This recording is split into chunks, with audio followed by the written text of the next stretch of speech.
மாதவிடாயின் போது பெண்களுக்கு மருத்துவ சான்றிதழ் இல்லாமல் விடுப்பு வழங்க கோரி மத்திய அரசை அணுகலாம் என்று சென்னை உயர்நீதிமன்றம் தெரிவித்துள்ளது. இது தொடர்பாக தாக்கல் செய்யப்பட்ட பொதுநல மனுவில் பீகாரில் மாதவிடாய் காலத்தில் பெண்களுக்கு 2 நாட்கள் சம்பளத்துடன் விடுப்பு வழங்கப்படுவதாக குறிப்பிடப்பட்டுள்ளது.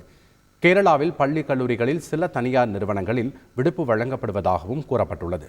மாதவிடாய்க்கு மருத்துவச் சான்றிதழ் பெறுவது இயலாதது என்பதால் மருத்துவச் சான்று இல்லாமல் பெண்களுக்கு மாதவிடாய் விடுப்பு வழங்க உத்தரவிட வேண்டும் என்று கோரிக்கை விடுக்கப்பட்டுள்ளது. இந்த மனுவை தலைமை நீதிபதி கங்கா பூர்வாலா மற்றும் நீதிபதி பரத சக்கரவர்த்தி அமர்வு விசாரித்தது. அப்போது மாதவிடாய் விடுப்பு வழங்குவது குறித்து கொள்கை வகுக்க கோரிய வழக்கில் மத்திய மகளிர் மற்றும் குழந்தைகள் மேம்பாட்டுத்துறையை அணுகும்படி உச்சநீதிமன்றம் உத்தரவிட்டதை சுட்டிக்காட்டி வழக்கை முடித்து வைத்தது. செய்திகளை உடனுக்குடன் தெரிந்து கொள்ள உடனே சப்ஸ்கிரைப் பண்ணுங்க.